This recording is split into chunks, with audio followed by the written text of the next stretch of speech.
Hey YouTube, I've decided for my first video I'm going to do a trick and then I'm going to do the tutorial in the same video so I don't have to make a separate video. Okay, so here it is. Alright, so first I'm just going to cut off a couple cards. Alright, now if I had a spectator I'd say tell me to stop. And let's say they said stop about here, okay?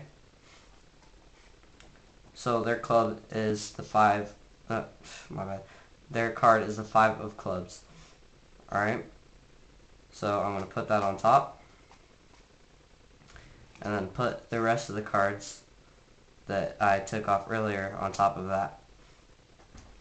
Alright, now I would ask for a number in between 5 and 10. So 6, 7, 8, or 9. And so let's say they said 7, alright? Well then I'd say I knew they were going to pick 7, so we'll count this as 1. 1, 2, 3, 4, 5, 6, 7. And there was the 5 of clubs. Alright? Now, let's say they pick 8. Alright? Again, I'd say I knew they were going to pick 8, so we'll count this as 1. 1, 2, 3, 4, 5, 6, 7, 8. Okay, and there's their 5 of clubs again. Okay, now let's say they pick 6. So 1, 2, 3, 4, 5, 6. And there's their card right there, 5 of clubs. Alright, now last, let's say they pick 9. Alright, well I'd cut the deck and go down until I found a face-up card.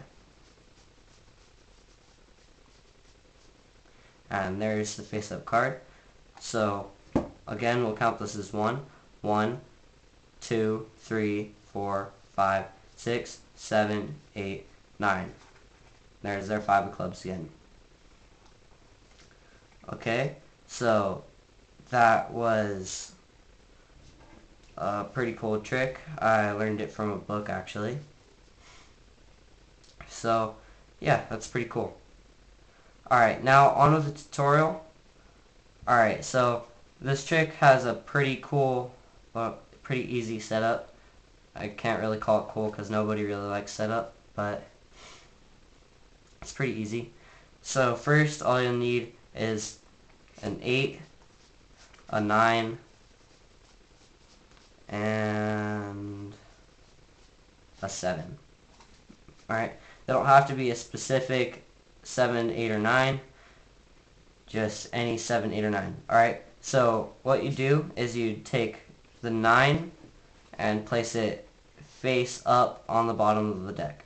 Alright, now you take the 8 and place it face down on top of the face up 9. Alright, now you just take the 7 and place it right on top. Alright, so now what you do is you take 6 cards off the top. Like you say you're going to cut off a random number of cards, but you're actually counting off 6. So 1, 2, 3, 4, 5, 6. Alright? And then it doesn't matter as long as you don't get to the end. So do this pretty slowly. So 1, or just say, tell me to stop. So count down. Let's say they say stop there. Alright, at the 6 of spades. Alright, so you take their 6 of spades, put it on top of the deck, and then take the cards you took off at the beginning and put them right back on top. Alright, so then you'd say pick a number between 5 and 10, which is 6, 7, 8, or 9. Alright, so if they picked 7, you'd flip over the top card, and they'd be amazed, and you'd tell them, like, I knew you were going to pick 7, so we're going to count this as 1. 1, 2, 3, 4, 5, 6, 7. And their 6 of spades is right there, because it's the 7th card down. Alright, if they pick 6, you just count down 6. 1, 2, 3, 4, 5, 6. And what I do is, to make it less convincing, is flip over the deck like that, but really their card's just right there. But what I do is I flip it over and push it out like that with my thumb, so on the top it looks like this. So just flip it over. Alright, now let's say they pick 8. You flip it over to where the bottom is and say, well, I knew you were going to pick 8. So we're going to count this as 1. 1, 2, 3, 4, 5, 6, 7, 8.